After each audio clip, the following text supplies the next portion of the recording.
Hello and welcome to Rise Unwind. My name is Dan. You know, each and every week I try to talk to people from across the country about things you could do in your neighborhood. And on this week's show, we got this. Yes, we're continuing to make sure that our gasoline-powered cars are efficient as can be and as durable as can be.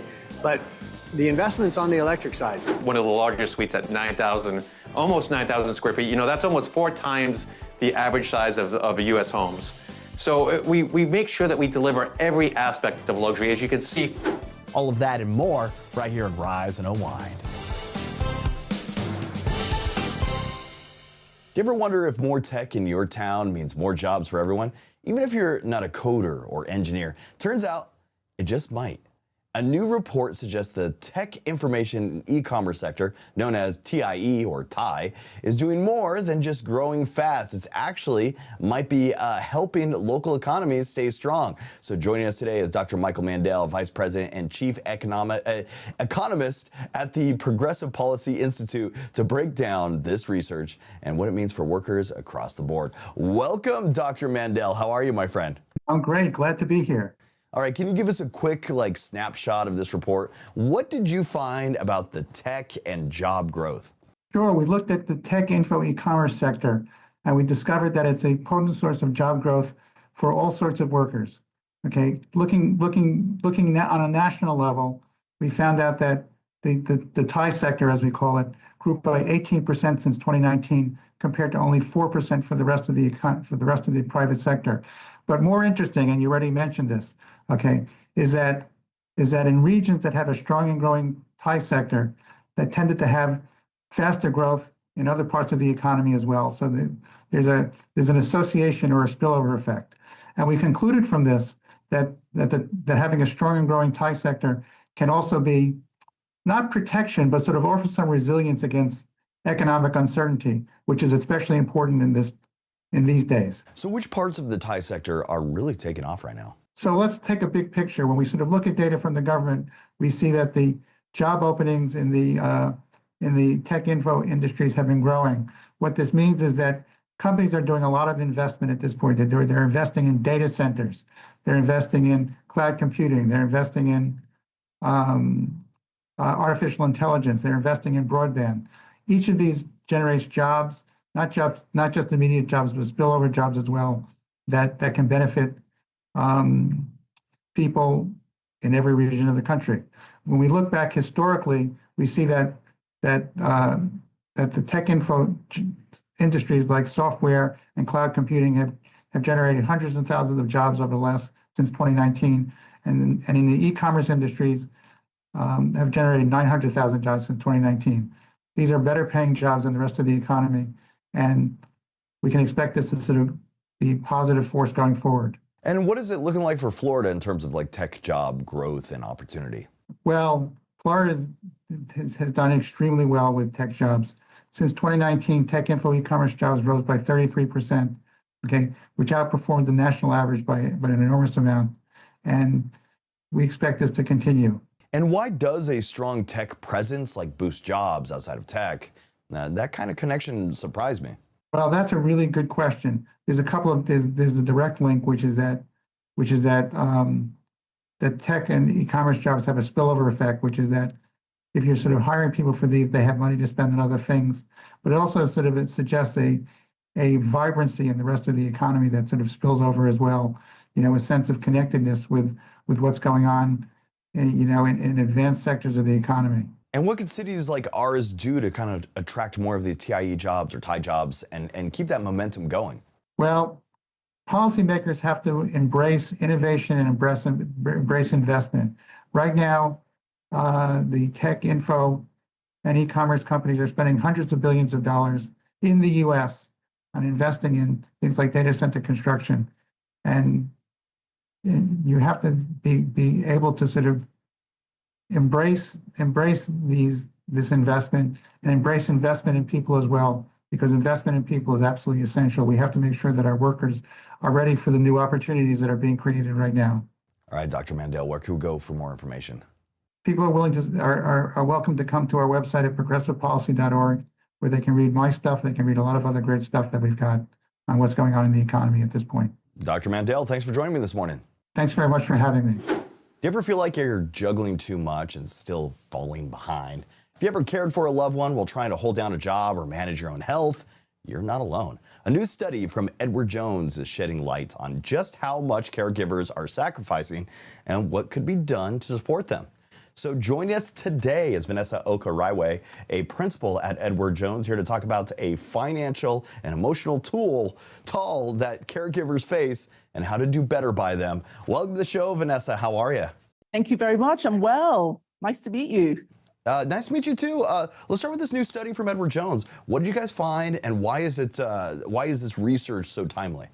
Well, so we know that the American population is aging, and every day we hear from thousands of our clients about what their financial goals and needs are.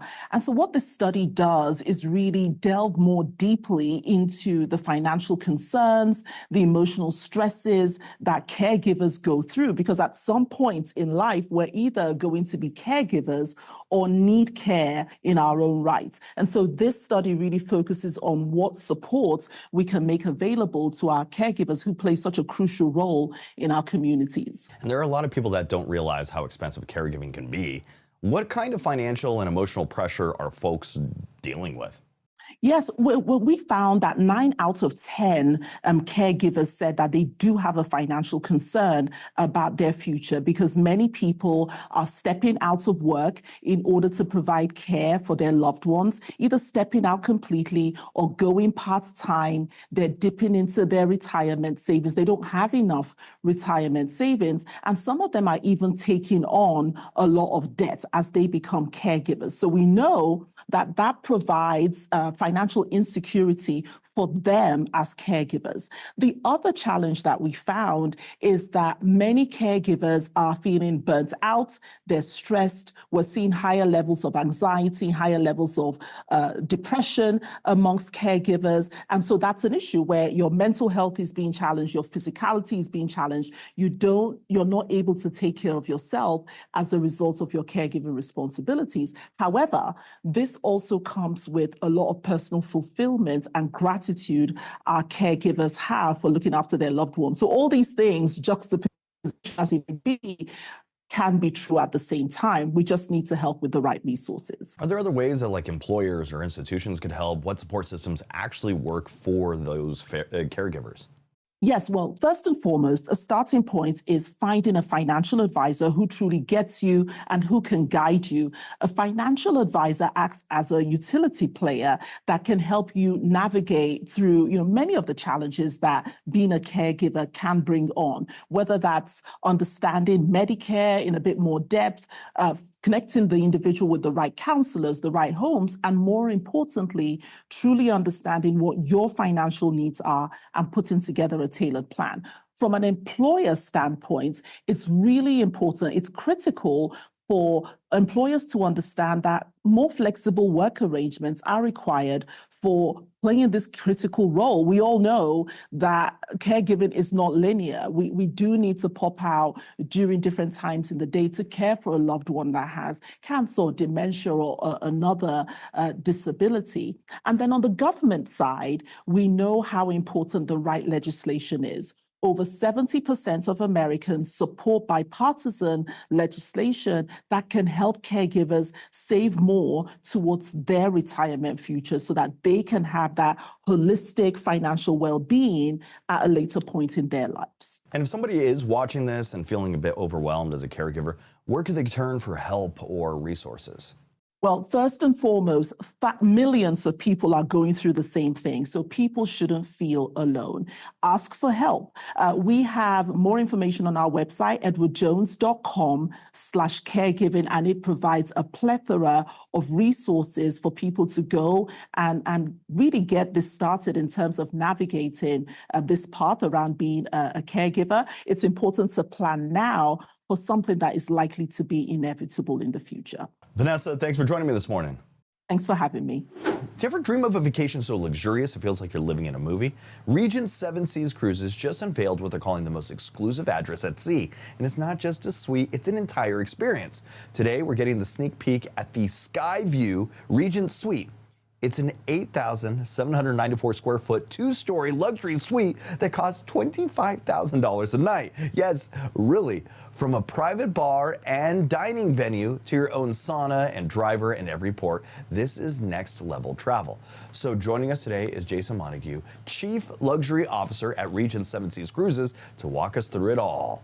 Welcome to the show, Jason. How are you?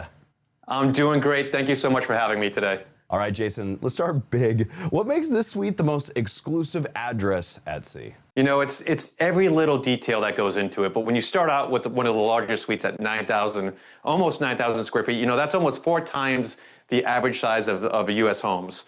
So we make sure that we deliver every aspect of luxury. As you can see, going through the main family room to the bar, it really does. One of the best parts from my standpoint, because I love balconies, is it's got over 3,700 square feet of balcony space, so you can see these amazing vistas.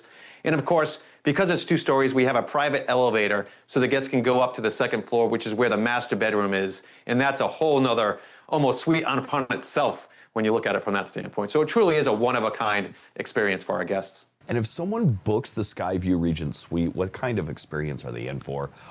Pretty much on board or even off the ship? Yeah, so we start off with a private butler that's dedicated to that suite alone. So they have someone that's catering to them day and night for any need that they might have. When it comes to the destinations, we have a private car and driver in every port of call. So we truly immerse our guests in the way that they want to experience each destination that we go to. And then, of course, because we have a private fitness center sauna within their suite, they can get spa treatments in the suite as well. That's fully included. Then you go on to the gourmet dining, which we have gourmet dining for all guests is included.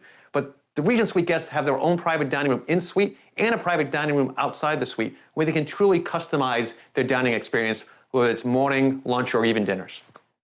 And for some of the travelers that are actually looking for the top of the line suite, what other luxury touches can they still enjoy, maybe even across the ship? Yeah, so we do have 12 different categories of suites. So we're all suite, all balcony, so you're always going to get a suite.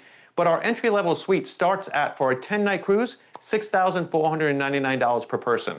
So it is the most inclusive, though. So it includes all free and limited shore excursions, as dining, as I mentioned, all the spirits, wine, beverages. One of the great perks is the free valet laundry. People don't realize how much they love the free valet laundry until they get on board and not have to worry about any laundry whatsoever. And of course, for those guests who want to stay connected, free Wi-Fi. And what's one thing that might surprise some of the people about like the world of ultra luxury cruising? You know, the value proposition is always the biggest thing. Because we're the most inclusive and we include basically everything, it seems like our price point is high. But when you package it in and you compare it to a similar land-based vacation where you have to pay for all these things in separate chunks, the value proposition really comes to light because you're getting so much more for what you're paying when you go on a Regent cruise. And do you have any pro tips for or insider perks travelers should be knowing about before planning a cruise like this? Yeah, you always want to book early because not only do you guarantee you get the sailing that you want, but you also get the suite category. So it's always important to look at things and book early. If we want to learn more or start dreaming about our next trip, where should we go? Definitely go to our website. So it's rssc.com. You can also reach out to our travel partners. They're always a great source of information. Jason Montague, thanks for joining us this morning. Thank you so much for having us. You've seen the shift. More electric cars are on the road more than ever. But what does that mean for charging, road trips, and everyday convenience? James Bell, head of corporate communications and PR at Kia America, joins us to talk about where EVs are headed and how the charging experience is changing for drivers. James, thanks for joining us today, man. Hey, talking about cars, talking about electric cars, that's a good day in my book. Hey, I got an electric car, and I at first, when I first got it, I was struggling. I got to keep it charged and figure out where to go. Sure. I got the charger in my house, changed my life entirely. What about the talk of EVs lately? What are some of the biggest shifts that you're seeing in the space of charging and all that right now? I think the biggest shift is kind of like where I am right now. We're at a Tesla charging station, charging my electric Kia. So, you know, that whole idea of not having enough charging is something people need to learn is kind of the thing of the past. But it's happened quickly. So I respect that, something that people are kind of catching up with. But the fact that you can now take a Kia or a Mercedes or a Ford electric vehicle to a Tesla charging station is a big step in the right direction. And then also there's a lot of investment going on in other charging networks. There's a consortium of 7 car companies, of which Kia is a member, called IONNA, that's putting stations across the country. Gasoline companies, petroleum companies are investing in electrification, taking corners of their current gas stations and putting charging stations there. They can see the future.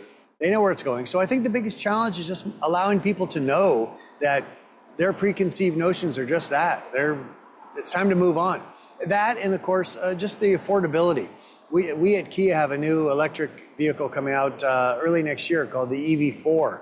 It'll be about 300-mile range, beautiful, very futuristic sedan style, and under $35,000. So it becomes a moment of, 5 years ago, the same vehicle would have been $70,000. Now it's $35,000. Why would you buy a gasoline-powered car when you can have that EV life, which in many ways is so much more luxurious, especially when we get more charging opportunities like we have here? So how do you feel automakers alongside Kia are addressing the EV driver concerns over range and long distance travel? Think of it this way. There's not a single car company on the planet that's investing millions and millions of dollars in internal combustion.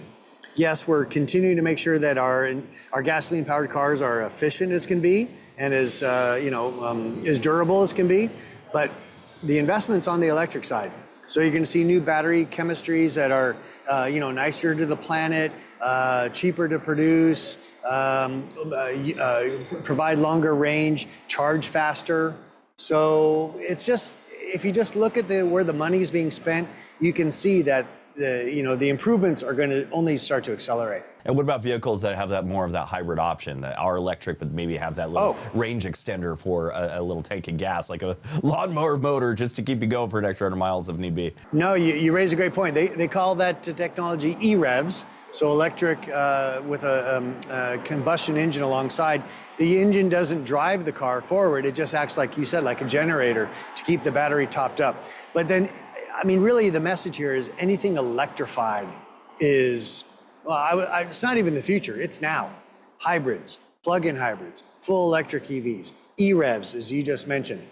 The idea of buying a car or sitting in a car that just, comes to a red light and you hear the engine running, that's going to feel very old. I believe that feels very old already because technology has caught up and moved us in a way that the idea of using gasoline for all your motive power just feels very old. Well, there you go. James Bell, thanks for joining me this morning. Sounds like Marcia Gray. It's electric, boogie, woogie, oogie.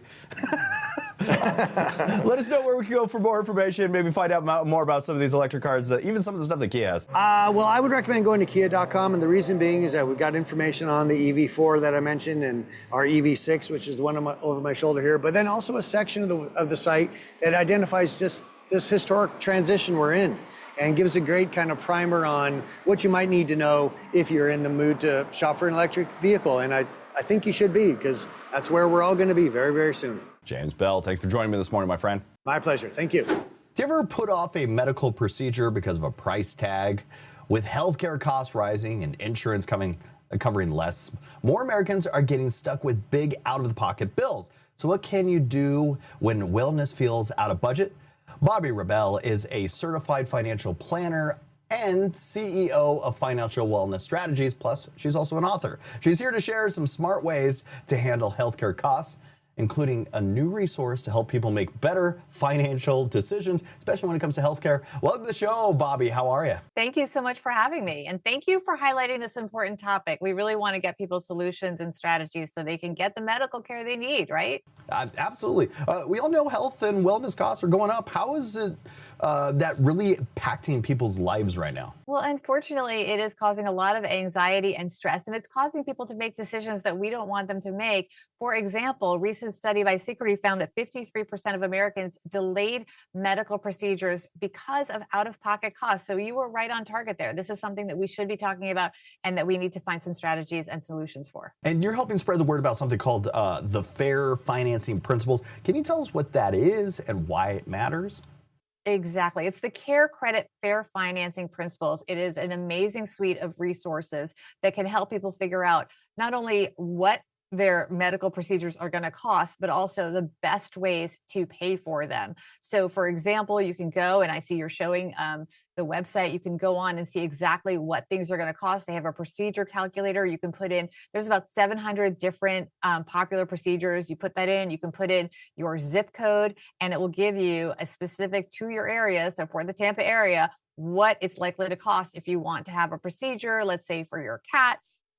It will give you that information so you can make a proactive decision about how you're going to pay for it. And when people are turning to financial tools such as Care Credit, what's important for people to understand up front? Well, you want to understand up front, first of all, what your insurance will cover and what it won't, and what your obligations are going to be. And so you want to do that. You also want to maximize your health and your flexible spending account and your health savings account. And then you want to understand what type of financing you are using. So, for example, you might use, and this is something that you can learn more about on the Care Credit Fair Financing Principles website, you might want to use deferred interest. It's important that you pay off your bill before the end of the promotional period. But if you do that and you are successful, you're going to get a wonderful financing solution, as you know. So it's a tremendous resource. If you have the need for a longer promotional period, you can do that, and you can get a lower, you can apply for a lower APR plan and get a more affordable option that way. And what I really love is that the website also has a sample bill on it. So it lays out exactly what you're going to see. So you are ready, and you can see exactly how things will play out depending on the choices that you make with how you're going to be paying off the financing and how you're going to be budgeting for those health and wellness needs. And why do you think these principles are especially important right now? Well, they're important because life is getting so expensive, and I don't want people to be deferring their medical needs. So, for example, back to the Synchrony survey, 52% of consumers are struggling to pay for these out-of-pocket costs. So we want people to not delay those. I had a conversation with my dentist the other day. And he, by the way, offers Care Credit. He loves it because he says people often don't even come into him because they're so afraid of what things are going to cost. And then he gets a situation with, let's say, instead of coming in with one cavity, somebody has 3 cavities, 5 cavities.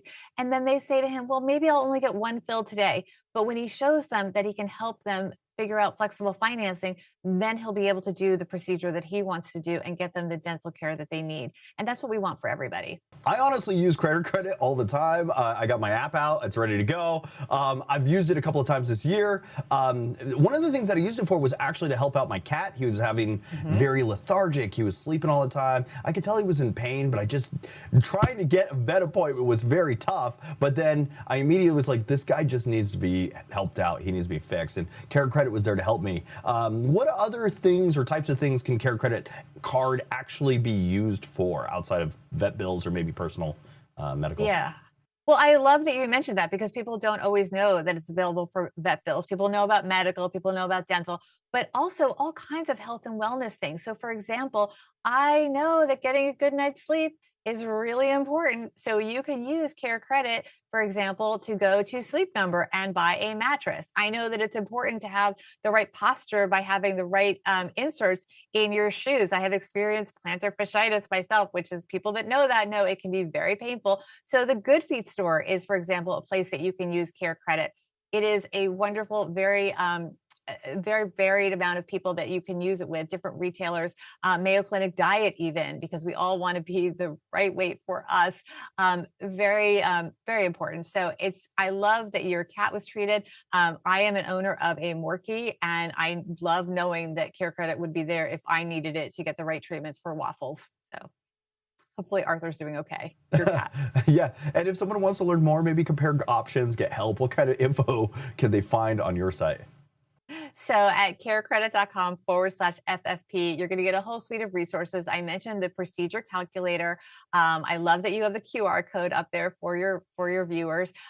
They also have a lot of explainer videos. They have videos from different healthcare providers. And by the way, the providers are trained to walk you through these steps as well as an additional layer of resources from Care Credit. It has a whole blog, and of course it has sample bills and specific payment calculators so you can see exactly what you should be paying to make sure you get the best deal for you.